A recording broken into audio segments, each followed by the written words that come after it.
साहब क्या दिक्कत आ रही है? पिछली बार भी आप इस मामले में आए थे, इस बार भी इस मामले में आए, क्या दिक्कत क्या आ रही है, क्या परेशानी है? प्रॉब्लम ऐसे आ रहा है कि वहाँ पर 125 मकान है। तहसील कामटी के अंतर्गत आता पांडुरना खरवी। वहाँ पर करीब करीब 125 मकान है और गरीब तबके के लोग हैं और परेशानी में जी रहे हैं। तो ये भूमर और अंसार आज से 1 साल 1.5 साल पहले मेरे से वादा किए थे कि हम इनको 1 महीने में इनके पूरे डॉक्यूमेंट तैयार करके दे देंगे और ये भी कहे थे कि भी कल से पैसे देने के लिए आप उनको आगाह कर दूँ तो उन लोग पैसे देने चालू कर देंगे। कुछ लोगों ने उसके बाद से काफ़ी पैसे दिए। आए दिन वो बस अब अभी मुझे पता लगा है कि दोनों जन जेल गए थे।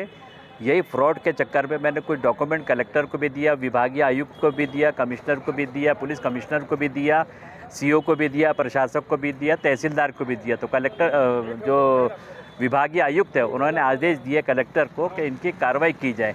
तो जो सीओ साहब है, गुगे साहब है, उन्होंने ये सब तमाम वहाँ की जनता के सामने वे वादा किए हैं कि अभी आचार संहिता लगी हुई है। आचार संहिता लगने के कारण जो डेवलपमेंट का जो है, क्योंकि मैं DPTC सदस्य और अजीत दादा ग्रुप का हूँ, तो उसके लिए उन्होंने कहा कि 23 नवंबर के बाद से रोड गटर का काम शुरू कर देंगे और टैक्स और इलेक्ट्रिक का ये मंडे से कार्रवाई इसमें शुरू कर देंगे। ये 100% वादा चारों जन ने जनता के सामने किए हैं और मुझे उम्मीद है कि ये पूरे काम अपने साथ में देंगे। ये दोनों के पास में कोई लाइसेंस नहीं है। अगर प्लॉट धारक है, ये इनका डेवलपमेंट का इनका रजिस्ट्रेशन अगर होगा तो वो कलेक्टर के पास लेकर आए। मैं बैठता हूँ, तहसीलदार बैठेंगे, कलेक्टर बैठेंगे, सीओ बैठेंगे, प्रशासक बैठेंगे। अगर ये देते हैं डॉक्यूमेंट तो मैं उनको बिल्डर मानना एक्सेप्ट करता हूँ, मगर इनके पास तो कोई डॉक्यूमेंट है ही नहीं। वो किसी का प्लॉट हड़प करके उन्होंने हड़प कर रहे हैं बस ये, और दावे और उस पर धमका रहे हैं। और ख़ास तौर से वहाँ लेडीज़ों के पास में जा के उल्टी सीधी बात करते हैं और आरिफ भाई को भी उल्टी सीधी धमकी देते। तो मैं आपके चैनल के थ्रू उनको मैं खुला चैलेंज करता हूँ दोनों जन को, अगर वो 4 दिन में नहीं सुधरे तो कमिश्नर के पास में ले जाके उन दोनों को बिठा के जनता के साथ में जो कार्रवाई कानूनन कार्रवाई होगी उनको पे। इन्होंने वादा आपने तो देखे, आपके सामने नज़रों के सामने और जनता की नज़रों के सामने हुआ है। वहाँ पर सीओ ने, ख़ासतौर से सीओ और टैक्स ऑफिसर, ये वादा किया उसने कि मैं मंडे से कार्रवाई शुरू कर दूंगा। तो मैंने इन लोगों को सबको कहकर जो डॉक्यूमेंट तैयार करवाया हूँ, एफिडेविट, कि हम पिछले यहाँ पर 25 से 30 सालों से रह रहे हैं, हमको सरकारी सुविधा कुछ भी नहीं है, ये हमको मुहैया करा के दी जाए। तो इन्होंने सीओ साहब ने, जो गुगे साहब है मुख्य कार्यकारी अधिकारी और टैक्स ऑफिसर, उसने वादा किया है कि मंडे से मैं कम से कम काम शुरू कर दूंगा और 23 नवंबर के बाद में जो रोड गटर का काम के लिए मैं पूरा प्रपोजल बना के सरकार को भेजूंगा और टैक्स और लाइट का एक मंडे से काम शुरू कर देंगे। हमारी परेशानियाँ ये है कि हम सब उस बस्ती में कम से कम तकरीबन 10-12 साल से रह रहे हैं, ठीक है। उसके बावजूद हमारे लेआउट के जो मसले हैं, यानी लेआउट तो है ही नहीं, जिस बुनियाद पर लेआउट रचा गया था उस मुताबिक कुछ नहीं। जैसा हम झोपड़पट्टी में रह रहे हैं और जैसा कि हम आबादी जगह पर रह रहे हैं, क्योंकि हमारे डॉक्यूमेंट्स प्रूफ हमारे पास कुछ भी नहीं है।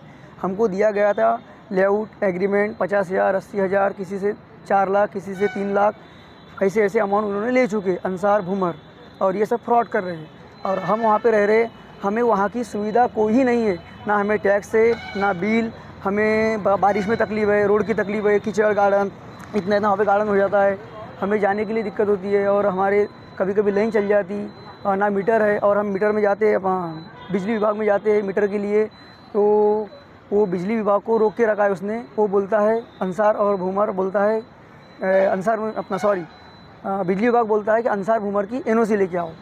और जब NOC के लिए इसके जाते हैं तो ये बोलता है तुमने पैसे दिए क्या, जबकि कुछ लोगों के इसने पूरे पैसे पूरा पेमेंट ले चुका है प्लाट का, और कुछ लोगों का बाकी है। तो इस हिसाब से फिर हम ग्राम पंचायत में जाते हैं कि हमको कुछ सुविधा दो, तो ग्राम पंचायत वाले हमको एक्सेप्ट नहीं करते। क्यों एक्सेप्ट नहीं करते? हमारा कोई प्रूफ नहीं है। तो इसीलिए हमारा निवेदन है तहसीलदार साहब, और हमारा निवेदन है हमारे सीओ साहब से, हमारा निवेदन है ग्राम पंचायत नगर पंचायत से, और हमारा निवेदन है अपने कलेक्टर साहब से कि हम गरीबों का कोई ना कोई सहारा बने। जैसे सोहेल हाजी साहब हमारे लिए आगे बढ़े हैं, हम चाहते हैं कि हमारे अधिकारी साहब भी हमारा साथ दे और हमको हमारा अधिकार मिलना चाहिए। प्रॉब्लम ये है हमारी बस्ती में, यानी 2 ऐसे लोग हैं जो सिर्फ पैसा खा रहे, उद्धार कुछ नहीं निकाल रहे। अब हमने हाजी सोहेल पटेल साहब को पकड़े, इनसे बातचीत की, हर चीज़ राब्ता की, और उसके बाद हम लोग नगर परिषद बीड़गांव ग्राम पंचायत में और तहसीलदार के पास आके हर जगह अपनी सोहेल साहब ने हमारे प्रस्ताव रखे, यहाँ तक का कि कलेक्टर के पास भी रखे। अब इसके आगे हमारे को उम्मीद है, थोड़ी सी नहीं बहुत ज़्यादा, कि हमारा कुछ ना कुछ उद्धार निकलेगा। प्रॉब्लम क्या है आप लोगों की? प्रॉब्लम ये है साहब कि हमारे यहाँ जो है, हमारे को अपने आप को लेआउट मालक बोलते हैं, वो लोग सिर्फ हमारे से पैसे लेके खा रहे हैं और हमारा उद्धार कुछ नहीं निकाल रहे, ना लाइन का निकाल रहे, ना और कुछ, ना मीटर दे रहे हैं, ना कोई मीटर दे रहे, ना टैक्स लगा के दे रहे, या फिर वहाँ का कुछ यानी हमारे को पहचान बना के दे रहे कि आप लोग यहाँ रहने आ गए हो, यहाँ के हो। ऐसा कोई अभी तक का उन्होंने प्रूफ नहीं बना के दिया। और हर साल एक एक पेपर बना के देते हमारे को, उसके 8,000 9,000 रुपये लेते और उसके बाद दूसरे साल में दूसरे पेपर बनाने को तैयार हो जाते। और ये एग्रीमेंट, कब्जा पत्र, और अभी तो उन्होंने ये बोल दिए कि तुम्हारे एग्रीमेंट 3 साल पहले ही ख़त्म हो गए। अब ये बात हमने साहब को बताए, साहब ने कुछ उद्धार करने का सोचे और हम तो यहाँ तक जगह पे लेके आए। हम लोगों को परेशानी ऐसी है कि अंसार और किशोर भूमर है, हम लोगों को हर साल कागज़ बनाता है और 8,000 9,000 रुपये ऐसा करके हर कैंडिडेट से ले करके पैसे और खा जाता है और कुछ भी काम नहीं करता है। और अभी तो धमकी दिया है कि 3 साल से तुम्हारा कागज़ ख़त्म है, यानी एग्रीमेंट फेल है, कोई मतलब नहीं है। यानी हम लोग समझिए तो पैसा दे करके हम लोग को, मतलब क्या उसको बोलते हैं कि हम लोगों को हटाने का विचार बनाया हो, हम लोगों को वैल्यू नहीं। हाँ, हम लोग 10 साल से रह रहे हैं वहाँ पे। 10 सालों से मतलब आपने डॉक्यूमेंट वगैरह कुछ भी नहीं बना के दे रहा है, कुछ भी नहीं देता है और जाके कैंसिल करा देता है। कब्जा पत्र भी बना के दिया, उसमें लिख देता है कि कैंसिल हो गया। और हम लोगों के साथ में फ्रॉड कर रहा है, पैसे सब जने पूरे दे दिए पैसे, हम लोगों के साथ में फ्रॉड कर रहा है।